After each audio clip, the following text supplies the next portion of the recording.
One day, the Jedi Order had about 10,000 members scattered across the galaxy, leading the Grand Army of the Republic in the Clone Wars. By the time the next day dawned, the Jedi's numbers had fallen below 200, and the Order had been criminalized and formally disbanded.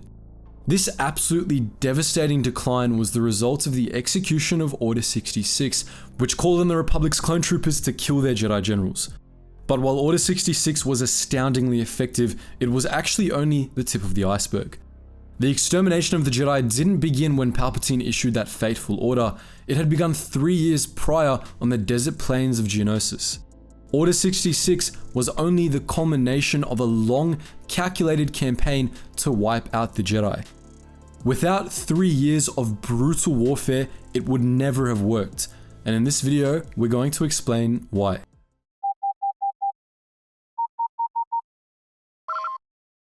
Attention, Sergeant on deck!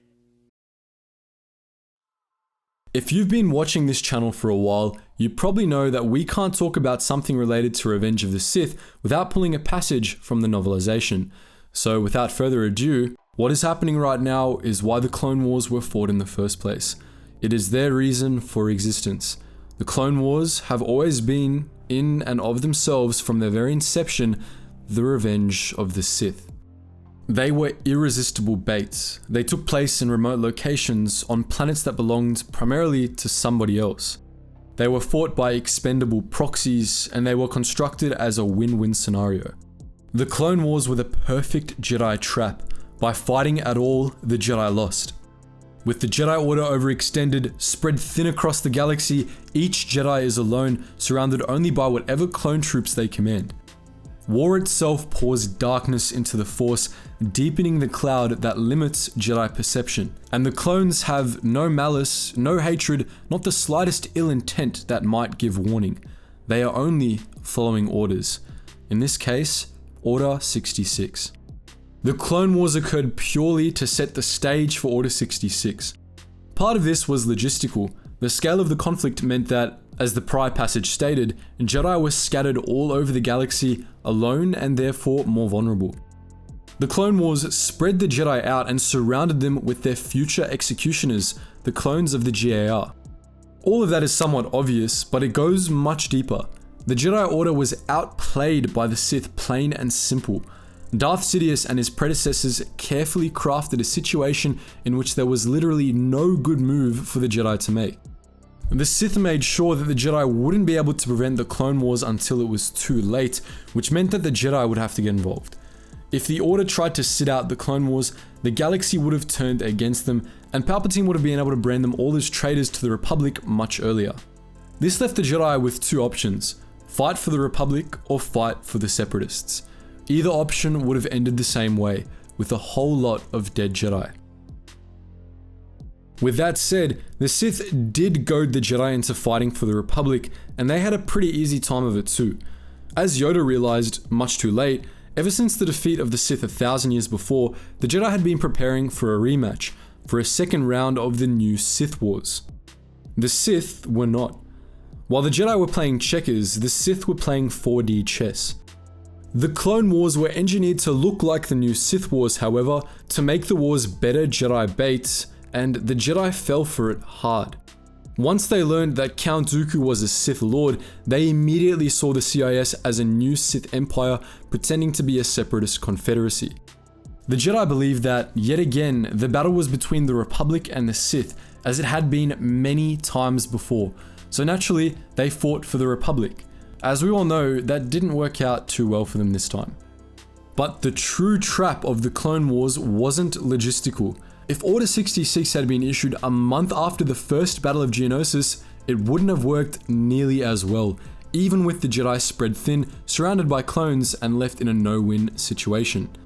It was very important to the Sith grand plan that the Clone Wars didn't just lure the Jedi into a trap, but also that the wars were long and intensely bloody. The passage we cited before hints at why. War itself pours darkness into the Force. This was something that the Jedi only really observed for the first time during the Mandalorian Wars. That conflict was also long and bloody, perhaps even more so than the Clone Wars. As the war went on, the Jedi generals leading the Republic troops began to suffer from a heretofore rare phenomenon, a decay in their connections to the Force. The more battles these Jedi fought, the more friends and comrades they lost in that bitter fight against the Mandalorians, and the more deaf they became to the Force.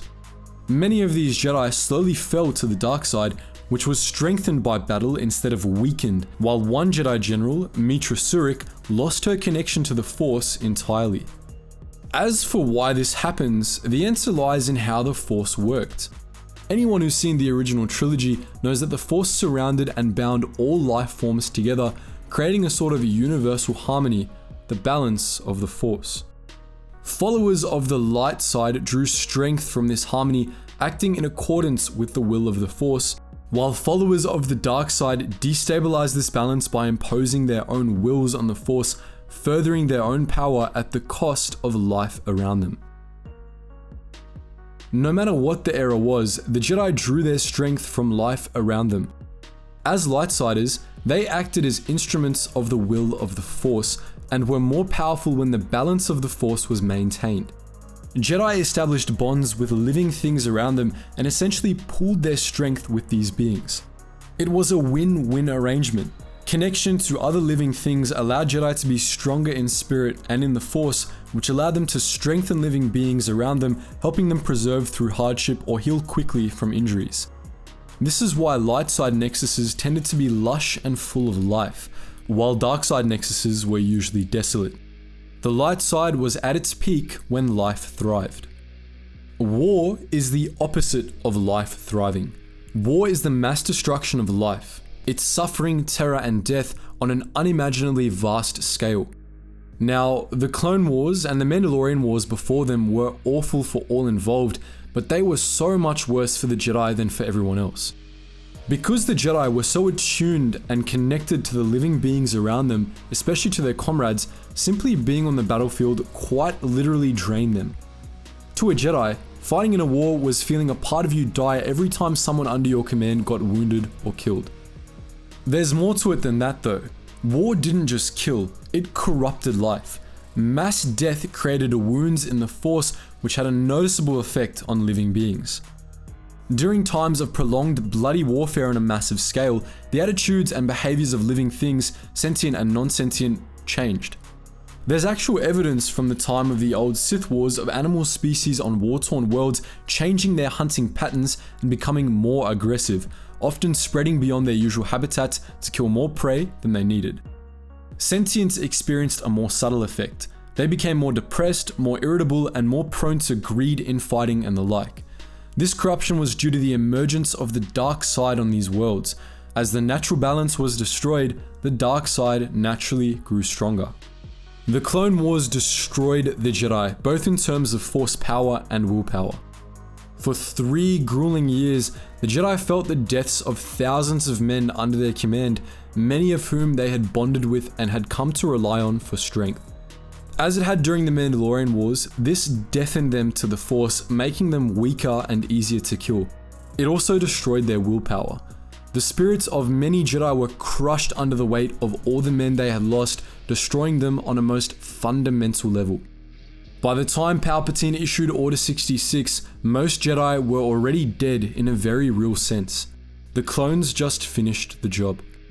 These Jedi generals were shadows of their former selves, broken and beaten, though most outsiders weren't able to tell. Many had become completely reliant on their clone troopers, the only living beings around them, the only sources of strength that they had. After 3 years of war, most Jedi trusted their clones completely, in part because they had to. Without clones, they had no one left. Then, those clones received a priority message from Coruscant, a transmission of 3 simple words: execute Order 66, and to again quote the novelization, holdout blasters appear in clone hands. Arc 170s drop back onto the tails of Jedi starfighters. AT-STs swivel their guns. Turrets on hover tanks swing silently. Clones open fire and Jedi die. All across the galaxy, all at once.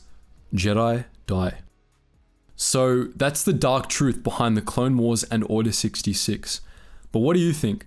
Would you like to see a longer video explaining how the Sith trapped the Jedi in a no-win situation? Let us know your thoughts in the comment section below. As always guys, thank you so much for watching, and I hope to see you in the next video.